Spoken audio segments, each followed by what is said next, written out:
Ya, esto es bien emocionante porque vamos a hablar de astronomía en televisión abierta. Me encanta, son dos fenómenos que tenemos que tener en consideración. Por un lado está el cometa Diablo, mira el nombre, ¿eh?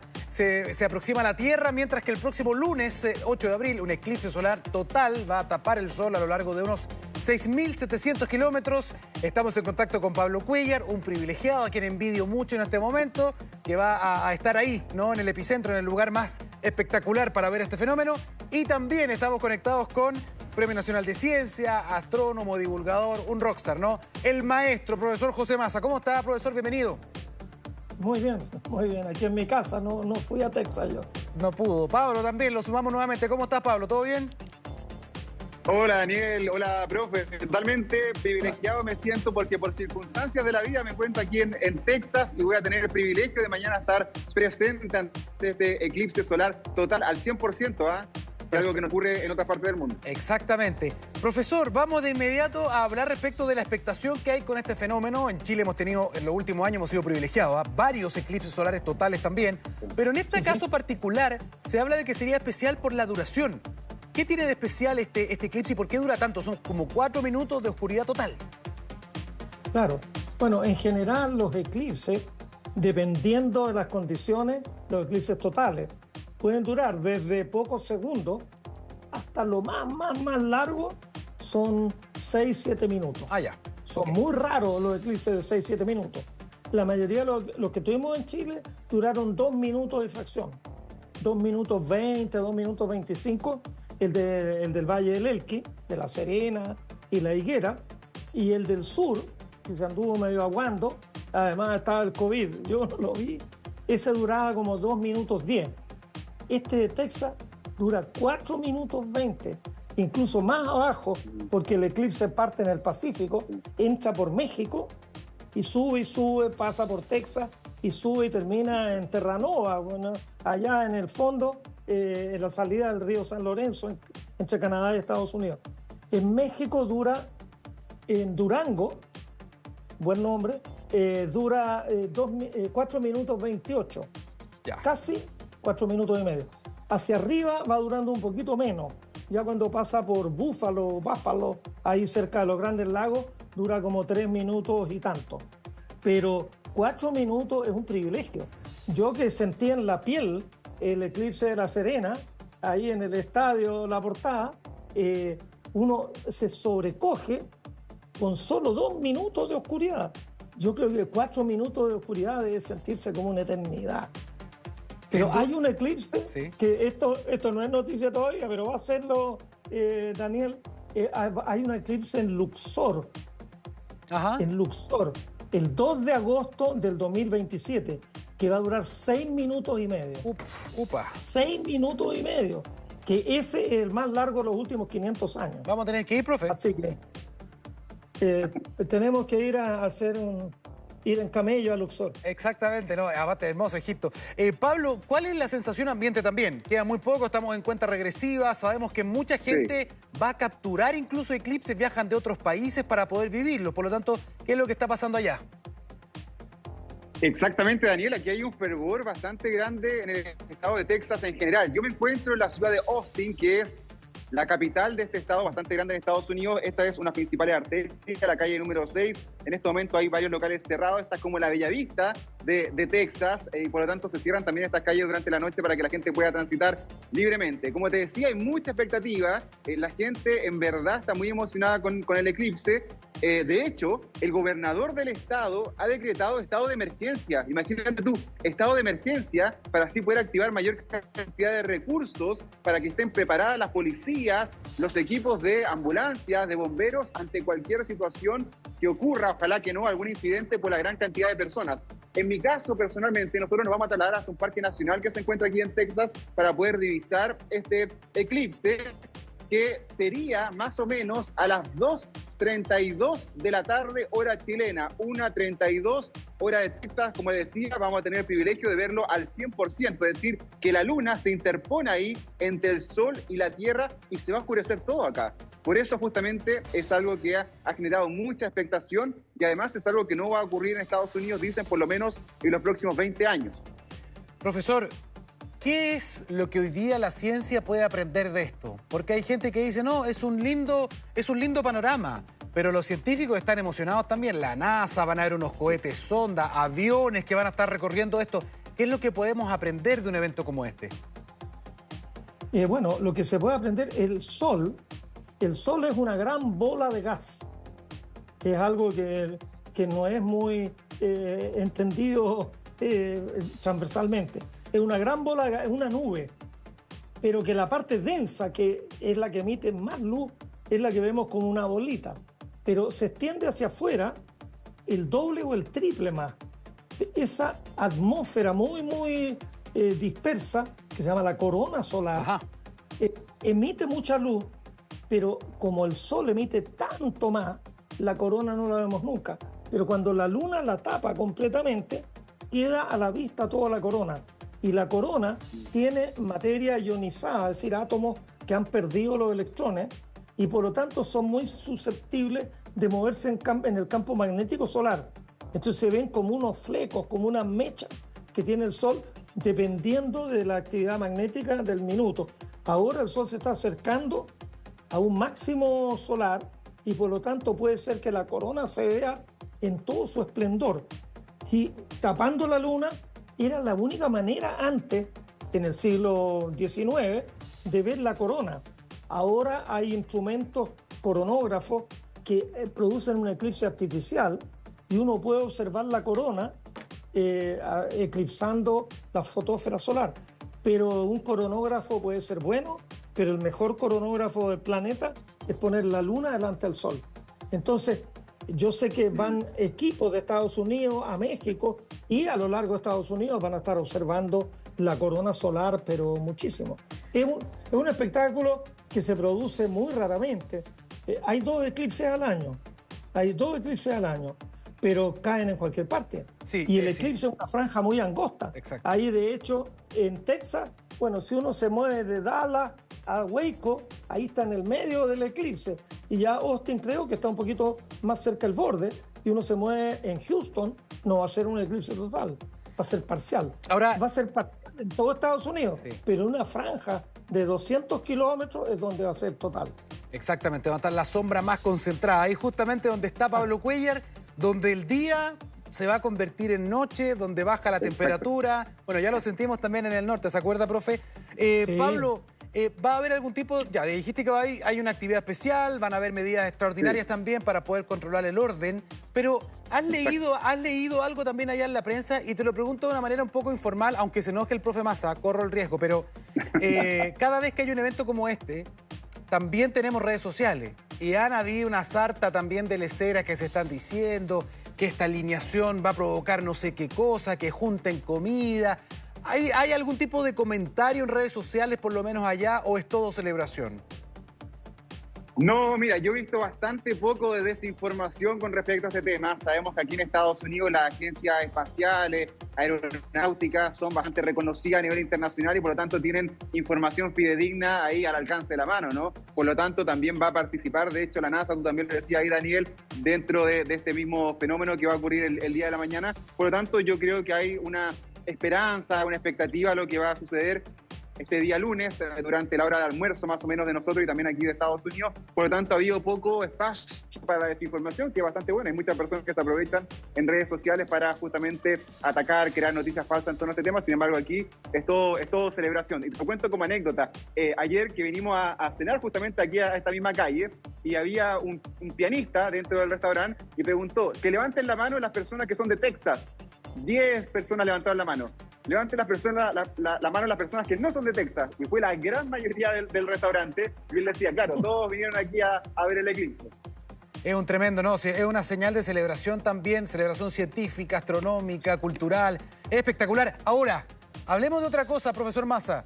Hablemos del diablo. Y no, tranquilo, estoy hablando del cometa Diablo, que dicen que ya se puede ver varios días, pero que también durante el eclipse se va a poder ver súper bien. Ahora, para empezar, ¿es un cometa como el tipo Halley?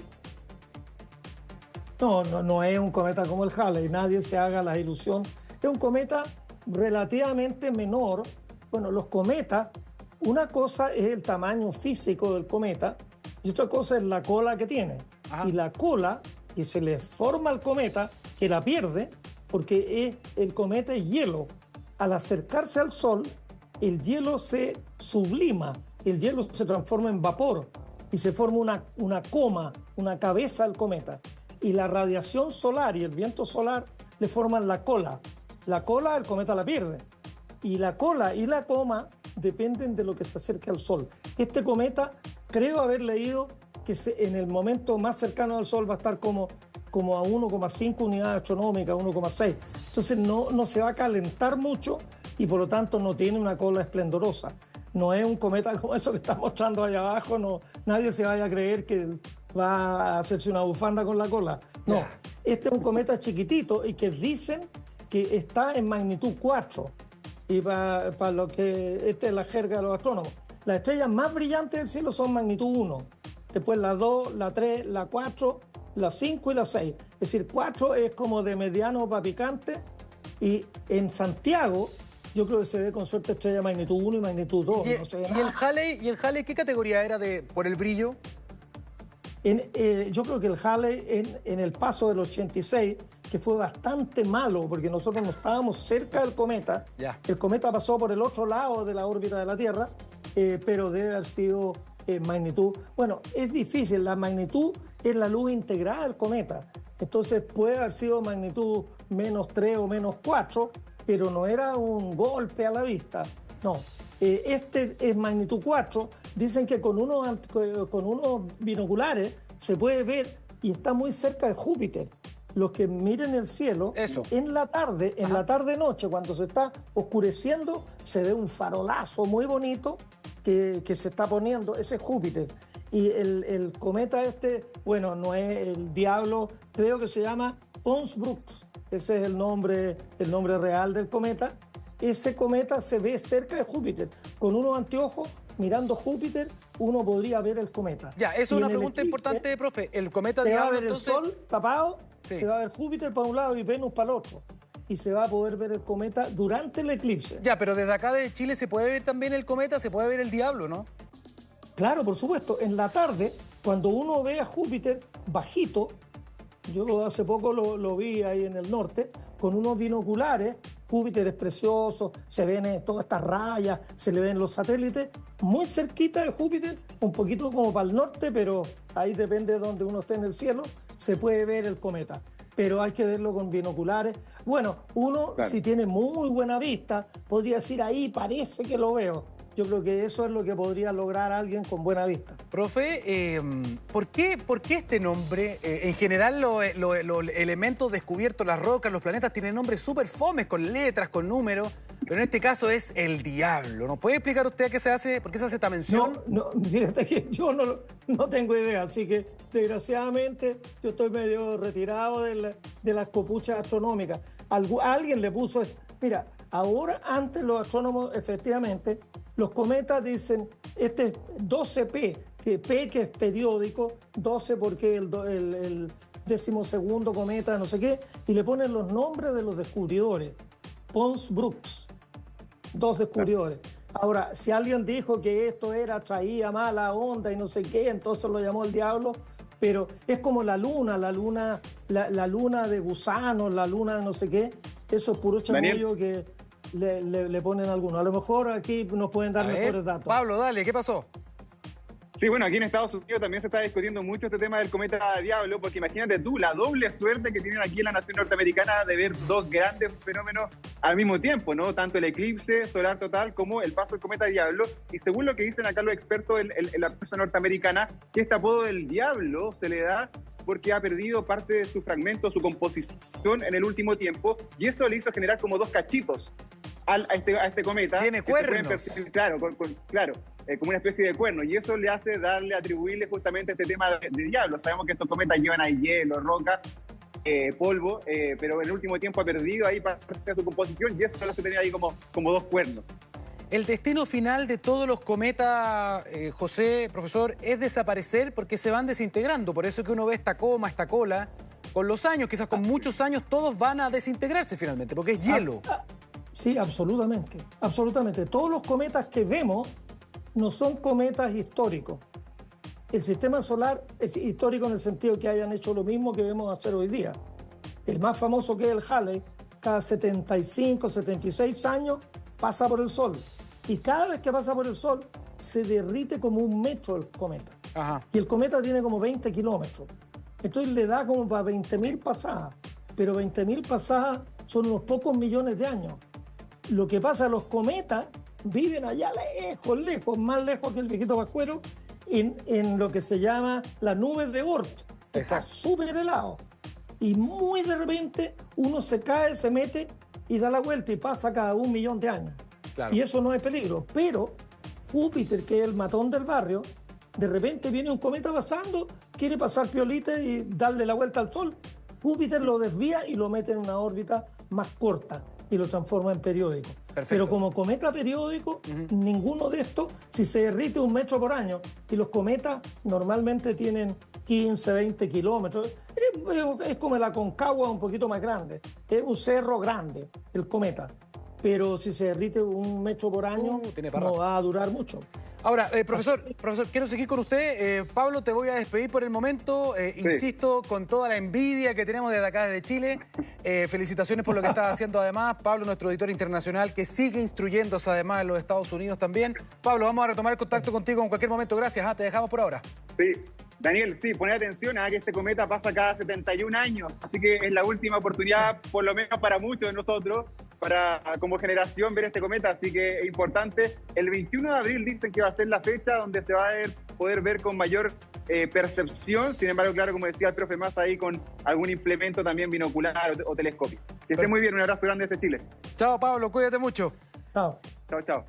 Seguimos, profesor, con usted. Mire, cada 71 años hay que verlo entonces ahora, porque ya después quizás no vamos a alcanzar. Sí.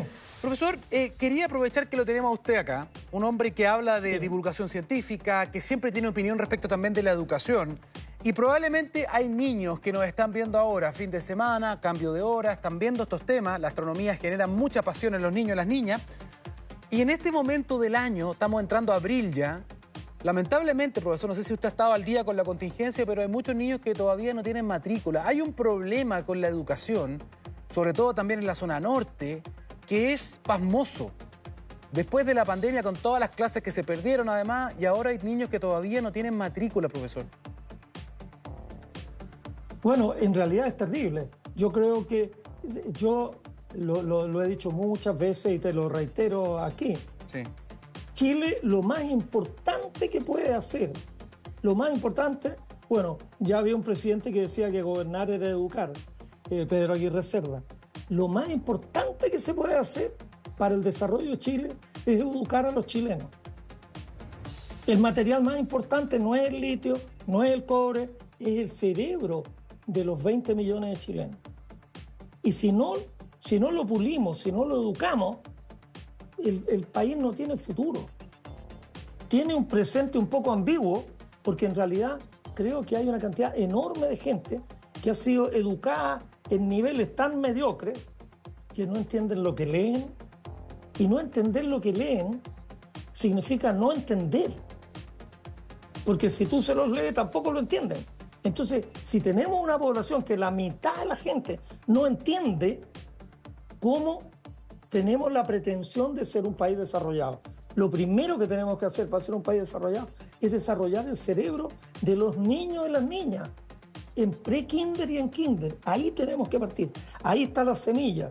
Entonces, que hayan 800, dicen, niños sin matrícula, es un escándalo, es un escándalo. Eso no puede ser. Y no se trata como algunas, bueno, no quiero irme muy para atrás, pero en cada zona tiene que haber colegios de calidad, con profesores motivados que estén enseñándole a los niños. No sacamos nada con que digan, no, los niños de San Bernardo que no tienen matrícula, vayan a Quilicura.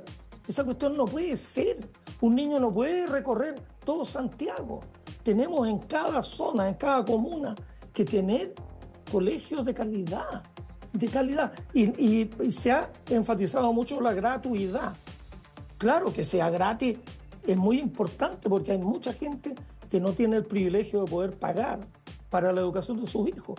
Pero lo más importante es que sea de calidad, de calidad, de calidad. Sí. Y que los niños aprendan a pensar desde chiquititos. Yo les hablo de astronomía y los niños me hacen preguntas y en realidad uno casi ve cómo se le mueven los engranajes de la cabeza cuando uno los pone frente a una situación. Es muy importante que los niños aprendan a pensar a los 4, a los 5, a los 6 años. Y la ciencia, mira, hay una cita de Carl Sagan, dice, la ciencia no es una acumulación de cosas, es una manera de pensar. La ciencia es una manera de pensar. Y por lo tanto, meterlos un poquito en ciencia a los niños es enseñarles a pensar. Y bueno, yo encuentro que ojalá que se estén tomando las medidas para solucionar esto, porque es gravísimo. Y en Copiapó los niños estuvieron como 3 meses sin colegio. Sí, el año pasado. Sí, la situación de Atacama. Por eso quería preguntarle específicamente por lo de Atacama. 3 meses sin clase, además, con problemas también con los profesores. 800 niños, que usted lo decía, la cifra, que no tienen matrícula, ya estamos en abril. O sea, que vienen arrastrando retroceso además durante la pandemia, que mucha gente no fue a clase. Niños que entran al primero o segundo básico sin saber leer, sumar y restar. Por lo tanto, es crucial poder hacer algo respecto de esa situación, ¿o no? Sobre todo lo que está pasando en el norte, que es lo más grave, encuentro. Absolutamente. Mira, un niño que hoy día esté en quinto, en sexto básico, resulta que se ha comido la pandemia durante su periodo lectivo, su educación. En el 2020, muchos no, pero ¿quién tenía conexión a internet en su casa? ¿Quién tenía varios computadores para que cada uno de los niños de la casa se conectaran? Sí, había algunos que los tenían, pero muchos que no los tenían. Entonces, tienen un déficit. Un niño que hoy día está en quinto básico tiene un déficit. Que si además no le damos clase hoy día, o si además tenemos colegios que no están funcionando bien, el déficit se está incrementando.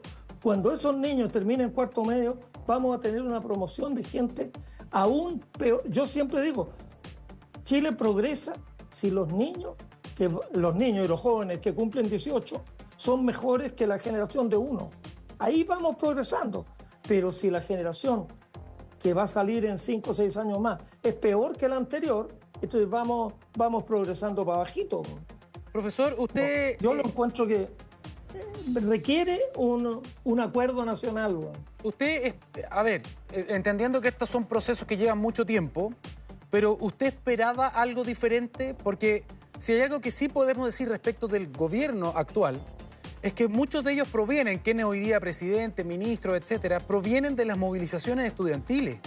O sea, si hay alguien que tiene credenciales respecto del movimiento estudiantil o de poner a la educación primero, el tema de las marchas, ¿se acuerda? De la educación gratuita y de calidad, ¿se acuerda? Uno quizá hubiese esperado algo muy distinto, un énfasis distinto en su agenda respecto de este tema. ¿A usted no le parece? Mira, a mí la verdad es que yo ya me cansé de quejarme. Entonces estoy tratando de quejarme lo menos posible, pero es cierto que cuando uno escucha las prioridades del gobierno, no me acuerdo exactamente cómo eran porque estoy más bien encerrado leyendo cosas y escribiendo cosas que viendo noticias, pero entre las 4 prioridades, las prioridades que creo recordar que tiene el gobierno para estos 2 años son el problema de seguridad, que es terrible, el problema de las pensiones, que también es otro problema gordo, el problema de la salud, y no me acuerdo cuál era el cuarto, pero no estaba puesto la educación. Entonces yo también pensé, tal vez ingenuamente, que este gobierno que llegó a la moneda con las banderas de la educación iba a poner la educación primero. No está entre las prioridades del gobierno de la educación. Profe, ya, salgamos entonces del tema de la crítica que usted me decía, le tomo el punto, ya está hecho en todo caso su opinión, ya la hizo, ya la entregó. Me gustaría saber su opinión desde otro punto de vista, una persona con perspectiva, una persona culta además, que se dedica a la divulgación, pero que tiene, usted, perdóneme la indiscreción, pero usted, ¿cuántos años tiene, profe? 76. 76, ya. 76 años, toda una vida dedicada a la educación, también a la divulgación, eso entrega perspectiva.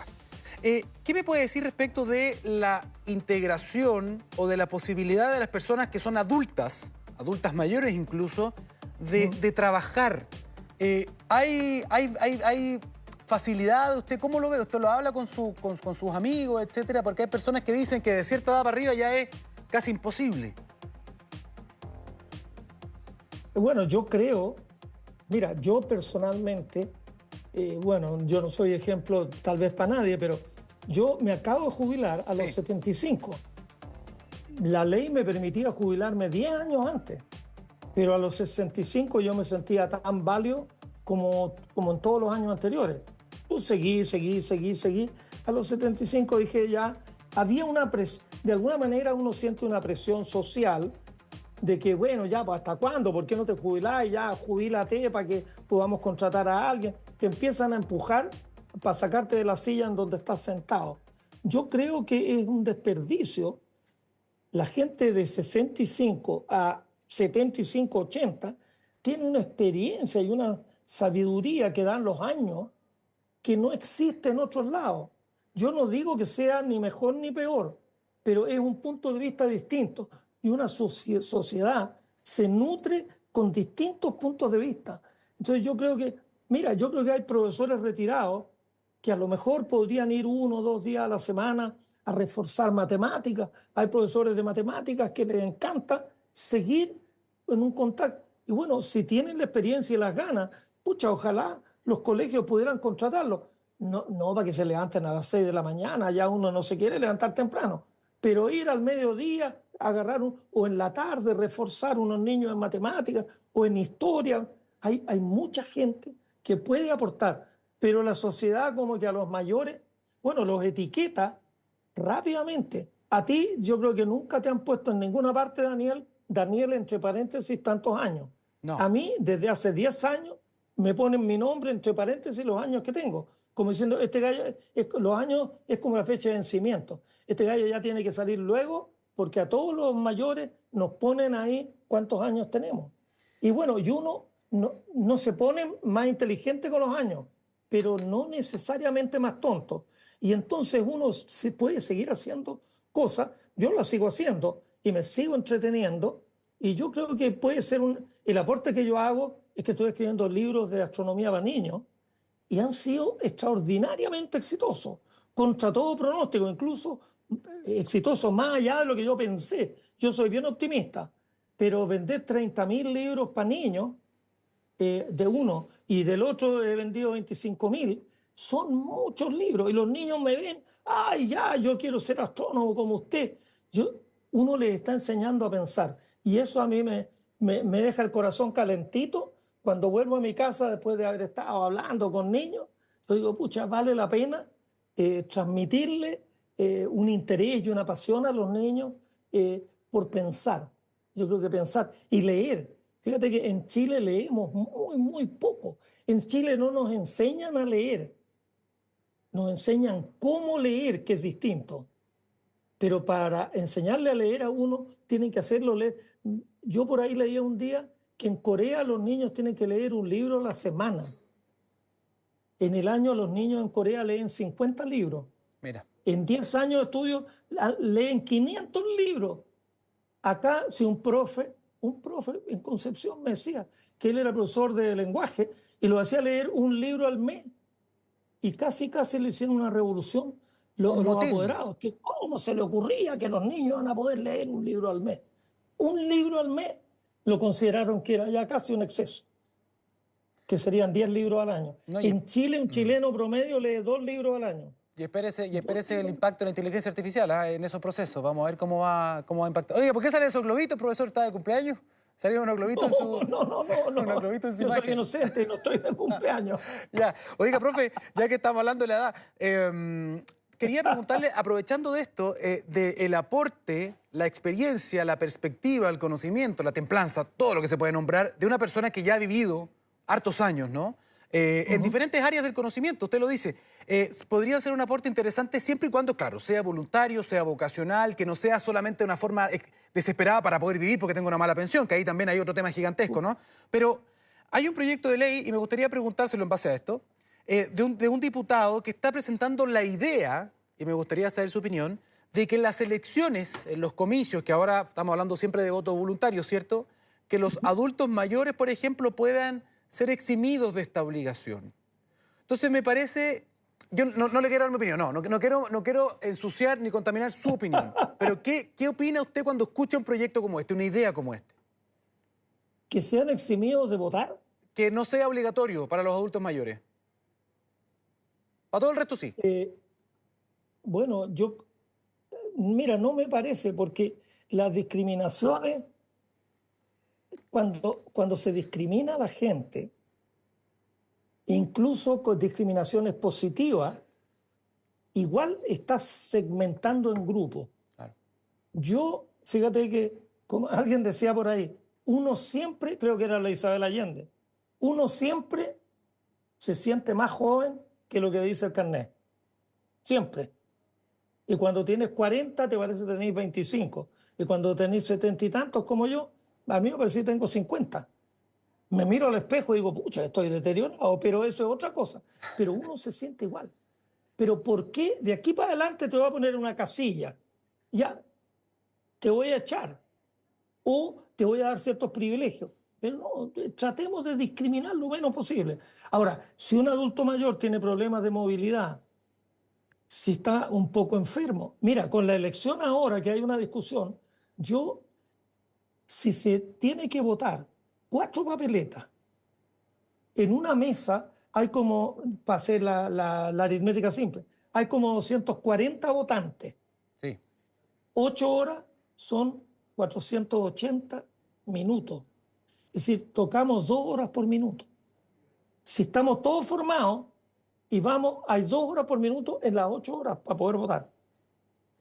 Mucha gente se va a demorar 4 o 5 minutos con toda esa sábana. Yo veo complicado. Además, lo otro, cuando uno va a votar, yo siempre voto aquí cerca de mi casa. Pero si yo llego y hay 2 personas o 3, bueno, no hay un problema.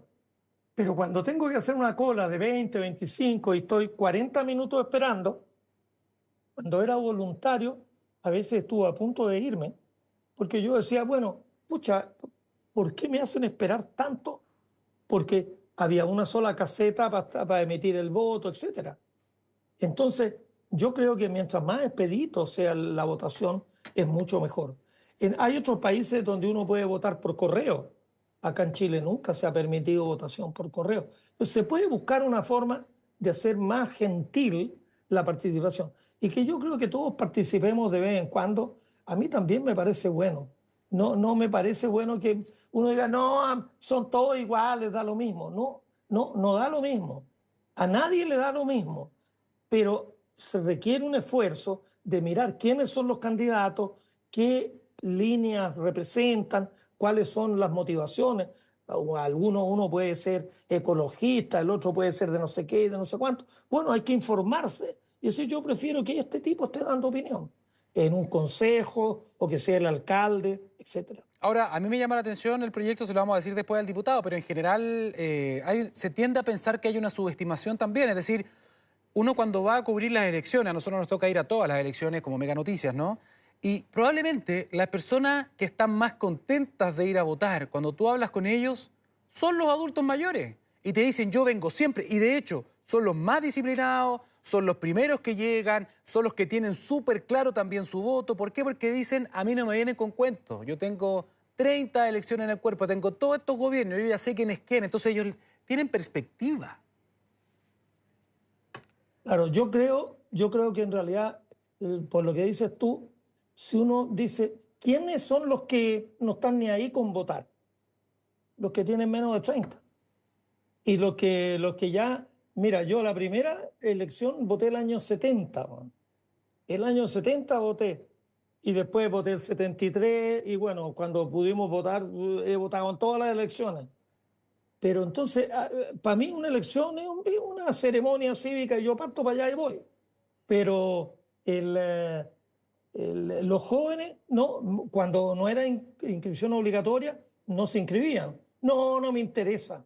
Entonces, si además los adultos mayores no van, bueno, vamos a estar dando un mal ejemplo. Yo voy y estoy ahí y voto, ¿ah? Y creo que de alguna manera uno tiene que predicar con el ejemplo.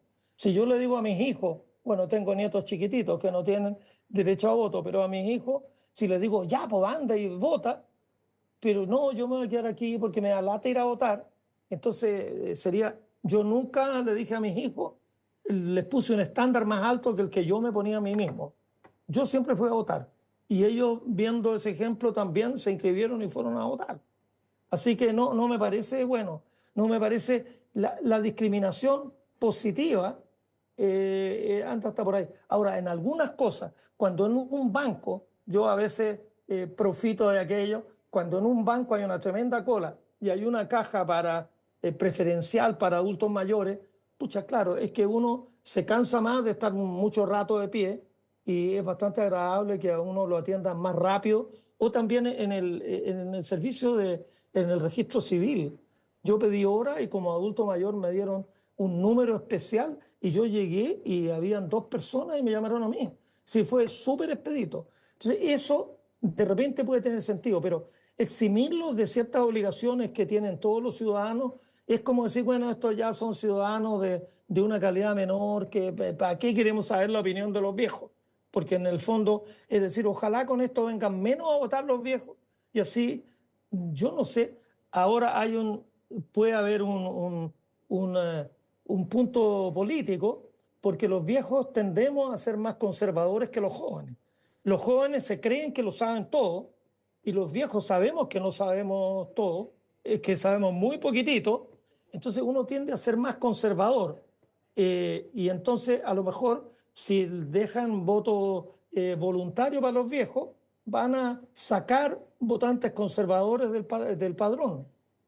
Sí. Estoy siendo mal pensado. Sí, claro, puede haber algo. ¿Quién propuso eso?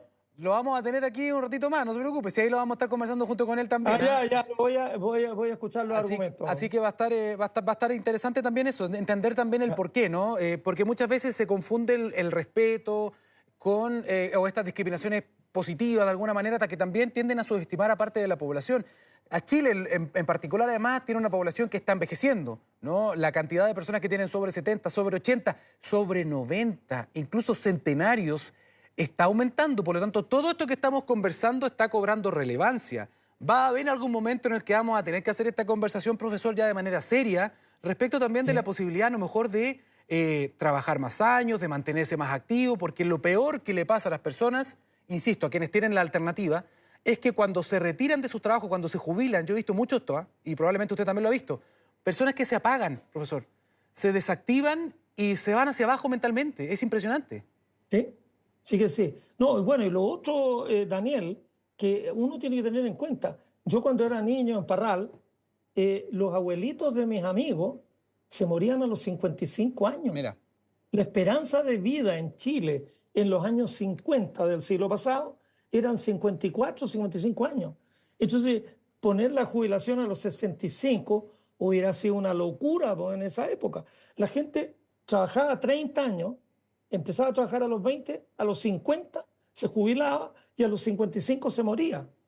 Pero la ciencia nos ha dado 30 años más de vida. Si yo debería estar muerto si esto fuera 1950, ¿no? Muerto hace 20 años. Y sin embargo, la ciencia nos ha dado a través, claro, yo tomo así, un puñado de pastillas todos los días, esta para aquí, esta para allá. Aparentemente las pastillas saben para dónde tienen que ir, bueno, me las he hecho todas para adentro. Pero hoy día la esperanza de una mujer está superando los 85 años y de un hombre también está por arriba de los 80, cosa que era inaudita hace 60 años atrás. Entonces yo creo que jubilar, y con todo respeto, sin hacer ninguna polémica de esto, pero jubilarse a los 70, lo otro, también en España, que yo voy mucho a España porque mi familia es española, en España se jubilan igualdad de derechos, las mujeres y los hombres tienen los mismos derechos y se jubilan ambos a los 65 años. La mujer no se jubila a los 60 en España. Y en España están pensando subir a los 67 o 68 la edad de jubilación. Porque si no, el periodo que tiene que cubrir, cualquiera que sea, ya sea una cuestión personal de uno o que sea colectiva, es cada vez más larga. Si la gente... Yo tengo primos en España que se jubilaron hace 30 años, tengo un primo que ahora quiero ir a verlo porque va a cumplir 90 y está jubilado hace 25 años. Y está, pero de lo más bien paradito. Así que pero no hay nadie que resista sostener a los viejos. Pero además está en lo que tú dices. Es decir, si yo me desconecto de la astronomía y me pongo a ver la tele, con todo respeto, al cabo de un mes, bueno, ya andaría en pijama en la casa. Sí. Por ejemplo, dicen los adultos mayores, lo primero que tienen que hacer es levantar, ducharse y vestirse. Porque si uno se queda en pijama, ahí, el pijama es el preámbulo, bueno, del cajón, directamente. Uno tiene que vestirse y tiene que salir a la calle y tiene que ir a comprar y tiene que dar una vuelta, tiene que salir a caminar mínimamente. Pero mantener la cabeza activa es muy importante. Y uno puede dar a la sociedad. Si a los adultos mayores uno no los tiene que correr. Si ellos no quieren participar, por supuesto, tiene que ser voluntario. Pero incorporémoslo más. El problema es que los adultos mayores molestan. Cuando un jefe que ha estado varios años ahí llega a un cierto... Claro, si lo corrís para el lado y llega otro jefe, el nuevo jefe lo único que quiere hacer es que desaparezca el jefe anterior. Exacto. Porque no lo quiere cerca, porque el jefe anterior va a dar opiniones que no van a coincidir con la de él y eso le va a producir ruido a su jefatura. Entonces, el que llegó a jefe, para afuera. Pero a lo mejor se puede ir a otro lado y hacer una cuestión que sabe hacer. Profe, como usted es tan activo, nos está acompañando y es un privilegio para nosotros, dos cosas. Uno, agradecer sus comentarios. No sabe la cantidad de Twitter que están llegando hablando respecto o comentando lo que usted nos está diciendo, también agradeciendo que una persona como usted esté con nosotros también acá en la televisión abierta un fin de semana, que hay muchos niños también observando esto, mucho adulto mayor también, que le está haciendo mucho sentido a lo mejor lo que usted está diciendo.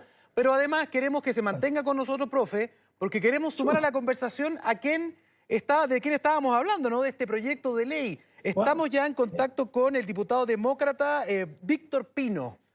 Diputado Pino, bienvenido. Daniel. Hola, profe. Gusto saludarlos a ambos. Hola, y a quienes están conectados hoy día aquí con Mega Alerta. A ver, profe, diputado, explíquenos un poco cuál es la idea de este proyecto. ¿Voto voluntario para personas mayores? ¿Cómo esto? Voto voluntario tal cual como lo señalaron. O sea, aquí no se le está restringiendo la participación ciudadana en el voto a nadie, primero que todo. Aquí las personas nos hemos encontrado al visitar a muchos clubes de adultos mayores, principalmente, profe, para que sepa usted, que en algunos momentos han estado enfermos y no han tenido la posibilidad, porque muchos viven solos, de justificarse en Carabineros, teniendo que hacer estas largas filas, ¿cierto?, que todos conocemos para la justificación, sobre todo cuando hay voto obligatorio, y posteriormente son citados a los juzgados de policía local a presentar esta justificación. Entonces son dos instancias en las cuales muchos adultos mayores de 70 años, ojo con esto, estamos pensando en las personas que están impedidas de participar del voto por motivos de salud principalmente, ¿ya?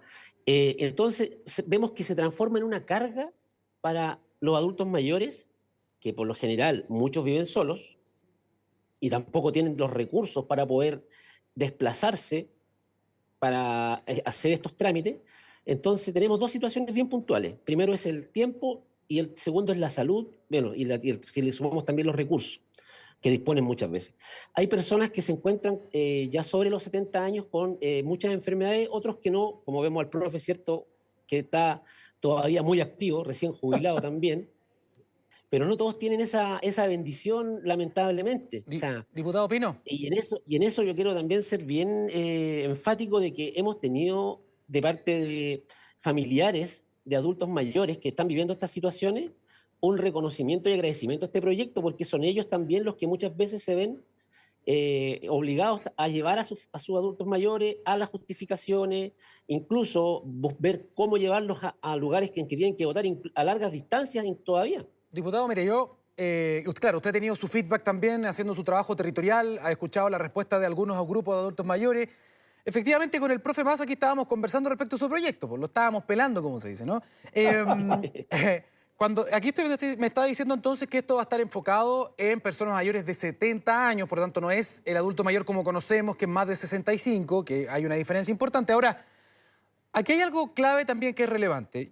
Uno entiende que las personas que tienen problemas médicos, y ahí uno podría hacer una salvedad, por ejemplo, para que sea más fácil para ellos excusarse, eso lo entiendo, pero no debería también ir a lo mejor por el lado de démosle más facilidades al adulto mayor para que pueda ir a votar. No, no le demos más facilidades para que se excuse, sino que hagamos todo lo posible para que el adulto mayor vaya. Y se lo digo por lo siguiente, porque en los colegios en los que me ha tocado a mí un montón de elecciones ya, de verdad, llegan adultos mayores de más de 90 años, algunos en silla de ruedas con oxígeno, y tú les preguntas a ellos, les dices así como ya, a ver si, porque muchos de ellos están perfectos de acá. Le dice, dígame la verdad, usted viene, fuera de cámara, usted viene porque está obligado nomás, y te dicen, ¿cómo se le ocurre? Si es mi deber, yo quiero hacerlo. Y mi hijo yo lo obligo a que me lleve a votar, incluso con camilla, lo que sea. Entonces, y nos parece muy bien eso, Daniel. O sea, nadie está diciendo que esas personas no vayan a votar. Ojo, es voluntario. Así como él te lo está manifestando fuera de cámara, están en todo su derecho y van a seguir haciéndolo. Pero estamos hablando de los que no pueden hacerlo y que tienen que acudir lamentablemente después profe, a dele las nomás. justificaciones. Espéreme, que el profe quiere decirle tanto en uno algo, como en otro diputado lado. Pino, que el profe quiere hace rato decirle al profe, dele. Sí, no, yo insisto en no discriminar a los adultos mayores. Si hay una persona enferma que puede tener 25 años o puede tener 40, algunas veces a un joven que tiene movilidad reducida, tiene una abuelita que llevarlo en silla de ruedas porque tiene que... Entonces, me parece estupendo lo que usted dice para las personas enfermas, pero no asociemos personas enfermas con adultos mayores. Personas enfermas pueden tener 10, 15, 20, 80. Personas que tengan algún problema. Estas situaciones son las que tenemos que afinar. Ahora, profe, lo que usted dice es muy cierto. O sea, podríamos acotar a un gran grupo de personas, pero tenemos que pensar de que, ¿qué ocurre cuando, si yo dijera, ya, todas las personas que están enfermas tienen voto voluntario? Esta ley nunca se va a aprobar. Nunca. Nunca, no pasaría ni siquiera por la comisión. ¿Por qué? Porque lamentablemente en el mundo político, o sea, hay diputados que rechazan esta idea porque los adultos mayores son los que más votan por nosotros. O sea, imagínense, o sea, saltándose de por medio incluso la salud de las personas, ¿ya?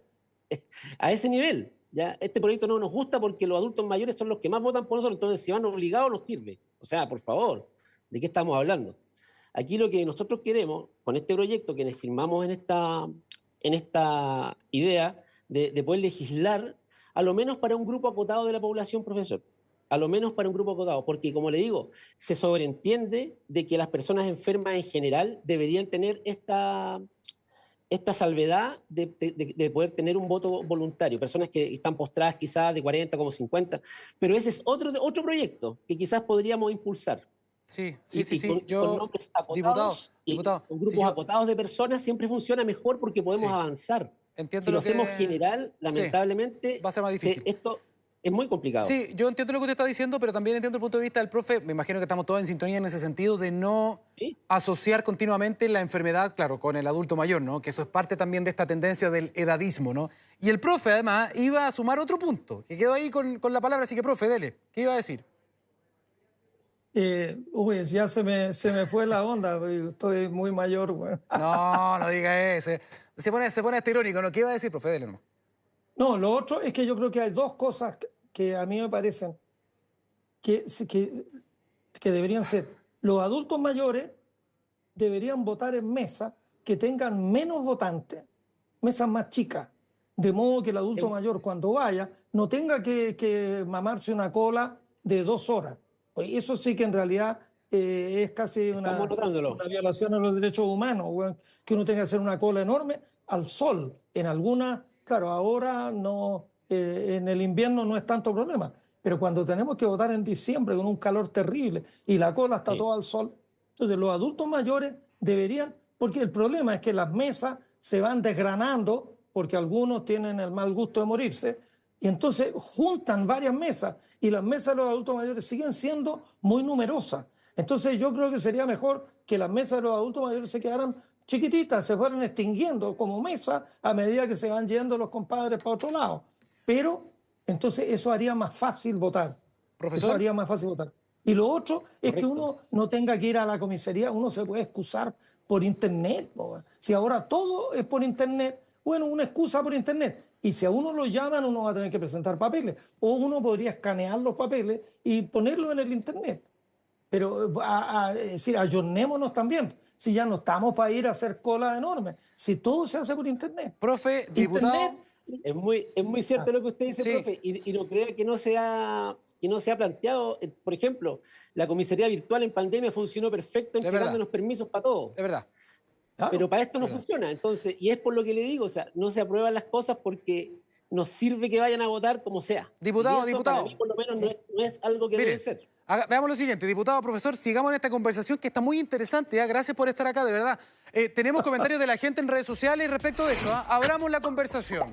A ver qué nos dicen las personas con el hashtag alerta. Dice, por ejemplo, Pamela, el argumento sería válido para cualquier edad con problemas de salud grave. Un poco lo que decía el profe. Tenemos más, a ver, porque hay harto comentario. Gracias. El Benja, alerta. ¿Y por qué no se habilitan servicios de acercamiento para adultos mayores en vez de dejarlo en la casa?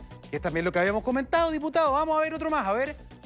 Riju dice, trabajé de facilitadora en las últimas elecciones y están todas las condiciones para que a los adultos mayores se les haga más fácil votar. Así que el gobierno debería preocuparse de mandarlos cerca de sus hogares a votar. Hashtag alerta. ¿Qué más tenemos, querido director? A ver, veamos.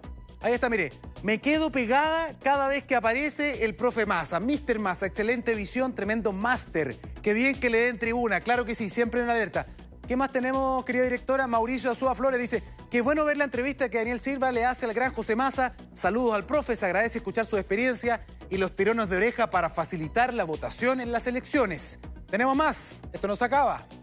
Nerio, tremendo análisis del profesor Massa. Cuánta sabiduría y coherencia. Nos falta mucho como sociedad. Mire, la respuesta que tiene el profe cada vez que aparece con nosotros acá en Mega, diputado Pino, también hay mucho refuerzo a la idea de que son ellos los que más votan, que hay que respetar, que hay facilidades y habría que entregar más facilidades para que puedan votar. ¿Qué nos responde respecto de esto? O sea, lo de las facilidades, eso es algo que el CERVEL debe procurar siempre, ¿ya?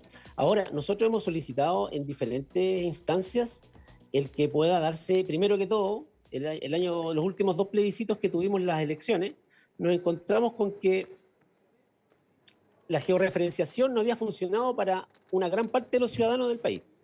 Entonces, hoy día estamos insistiendo para que en las elecciones que vienen, ya sea primarias o las de octubre por las municipales y los gobiernos regionales, se pueda tener este acercamiento y ya tener, ojalá, sobre un 95% de todos los chilenos cerca de sus casas.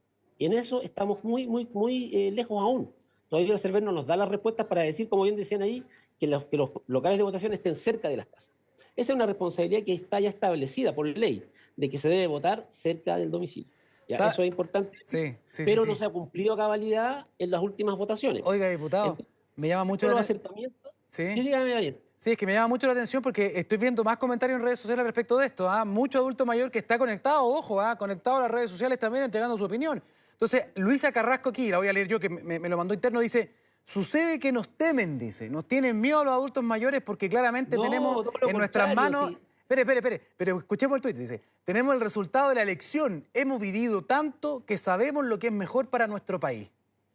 Pero ojo, Daniel, no entiendan que no queremos que vayan a votar. Sí, Estamos hablando de las personas que están postradas, que no pueden salir a hacerlo y que se tienen que justificar después para no tener multas. Estamos hablando de esos adultos mayores, porque esto es voluntario. Y un trabajo... O sea, no es una obligatoriedad. Víctor, y un trabajo general. A través del Servicio Nacional de Adulto Mayor, a través también de las municipalidades, por ejemplo, de saber dónde están estos adultos mayores, por ejemplo, que están postrados, que tienen problemas, y acercarle a ellos el voto. No sé, estoy pensando en voz alta para poder también... Hay muchas opciones, Daniel, pero con lo que nos hemos encontrado, como te digo, es a este grupo de personas mayores, adultos mayores sobre 70 años, que se encuentran con dificultades de salud, que han tenido que justificarse, que han tenido que ir a Carabineros, es enfocados a ellos. Ojo con esto, o sea, los adultos mayores que no malentiendan el proyecto porque no es para que no voten, es todo lo contrario, es para que no los multen si es que no pueden votar. ¿Ya? Para eso está enfocado el proyecto, para que si es que no pueden votar por problemas de salud, no sean multados. Y el voto es voluntario, habla voto voluntario, o sea, van a poder ir si quieren hacerlo. Si tiene 95 Diputado, años y el hijo lo lleva en la silla, lo puede llevar y puede votar sin ningún problema. Corríjame si me equivoco, entonces, ¿por qué no hacer, por ejemplo, un proyecto más acotado en el que se exima de multa a los adultos mayores que no votan? No me rete, profe, es una idea nomás. Eximir de multa es algo ya que no es atribución nuestra. Ya. es de dineros. Entonces, viene por otro lado. Perfecto. Te fijas por el lado de... tiene que ver con recursos, con gastos, y ahí nosotros no podemos legislar en esas materias. Pero sí podemos, así como vimos el voto obligatorio en su momento, reponerlo. Yo voté a favor de reponer el voto obligatorio, pero también, como te decía, o sea, aquí está enfocado a quienes no pueden ¿Sabe votar. qué? ¿Sabe qué, profe? ¿Sabe qué, diputado? Hay también otros temas que me están dando acá que son interesantes. Por ejemplo, aquí Pati me dice lo de la georreferencia. Ve que se ha cambiado varias veces los locales de votación haciendo un trabajo con georreferencia. ¿Para qué? Para que el lugar de votación quede más cerca de la casa, ¿cierto? Para que sea más cómodo ir a votar. Entonces me dice, eso funciona hasta por ahí nomás. Dice, a mi papi lo cambiaron y quedó mucho más lejos. Mi mami dice, vota a 3 cuadras de la casa. Entonces, claro, es mejor mejorar lo que ya tenemos, hacer esos ajustes en el fondo para que sea mucho más fácil votar a lo mejor en vez de avanzar en estas otras cosas, ¿o no? ¿O se puede hacer más caro y...? Es que todo, Daniel, una cosa no resta lo otro. Claro. Ojo con eso. Aquí no estamos hablando de quitar para hacer esto. Aquí todo tiene que ser mejorado. Ya la ley está de que tenemos que, por obligación, el CERVEL tiene que georreferenciar a todos los chilenos cerca de su domicilio. Eso existe. Perfecto, perfecto. Si eso no se hace, es cuando tenemos que mejorar. Ahora, aprovecho, Daniel, con el profe Massa estamos impulsando el proyecto del 2 de julio para declarar el Día Nacional del Astroturismo. Ya. En mi proyecto, el profe lo está respaldando. Oiga, déjeme ese tema para después. Si acaso, para que no pase, aprovechando que está acá el profe y que coincidimos enormemente con este tremendo proyecto que nos va a ayudar mucho. Eso. Profe, pero por favor, muy breve, usted levantó el dedo porque algo quería decir respecto de esto para ir cerrando, por favor. Sí, yo quiero un poco contraargumentar aquí con el diputado que si se le levanta la obligatoriedad a los adultos mayores, lo que va a ocurrir, claro, nadie le va a impedir ir a votar, al contrario, los vamos a felicitar si van, pero si un adulto mayor, yo me proyecto a mí mismo, yo todavía no me creo adulto mayor, la verdad, eso es medio divertido, pero en 5 años más, si viene mi hija acá a la casa y le digo, ya acompáñame a votar, que me da lata ir solo, porque no sé qué, para ir ahí del brazo con mi hija, de repente me dicen, no, ¿para qué vaya a ir si no es obligatorio? Quédate en casa. Y no me van a querer acompañar porque me van a decir que ¿para qué voy a ir a votar? Entonces yo creo que va a disuadir a algunos que tarde o temprano el resto de la familia va a decir, no vaya a votar, güey. Yo tengo que darme la lata, pero tú quédate aquí tranquilo viéndote ir y tomándote un aperitivo, güey. Entonces, pero el punto esencial es que la gente no cambia de categoría por cambiar de año. Seguimos siendo seres humanos y todos tenemos más o menos que cumplir los mismos deberes en la medida de lo posible. Pero yo me siento un privilegiado. Los adultos mayores son los más responsables. O sea, eso lo sabemos todos. Los adultos mayores son los más responsables, son los que están siempre buscando que a través del voto, porque saben lo que significa tenerlo también, ¿cierto? Y por lo tanto sabemos que esto para ellos es para que lo hagan tranquilo. Perfecto, ¿ya? perfecto. Es para que lo hagan pensando y poder tener la tranquilidad de que no van a, con una pensión de 120.000 pesos, profe, no va a tener que pagar una multa de 160, ¿me entiende? O sea, hay mucho adulto mayor que vive con ese dinero y lamentablemente después tiene que ir a justificarse por tener que pagar multas onerosas y no todos tienen familia que los pueda llevar tampoco, profe. Bueno, hay que también ser empático con todas las situaciones que tenemos. Hay para un grupo acotado de personas. Hay situaciones que hay que considerar también de todas maneras, pero también son apreciaciones interesantes las que puede hacer el profe, las que nos hacen en redes sociales, que se pueden considerar, ¿por qué no?, para mejorar también el proyecto, ¿no? Y diputado Pino, se tiene que tramitar, por eso que la idea de legislar es la que tenemos que abrir, estimado Daniel y profe. Eso. Muchas gracias, diputado Pino, por esta conversación. Profesor Massa, como siempre, un agrado. Esta es su casa, usted lo sabe. Gracias por estar con nosotros. Que estén muy bien. Turismo, Daniel, recuerda, 2 de julio, está en el Senado esperando que se apruebe, está con urgencia suma por parte del gobierno. Eso, ya, hecho el punto. Nos vemos, que esté muy bien. Chao. Chao.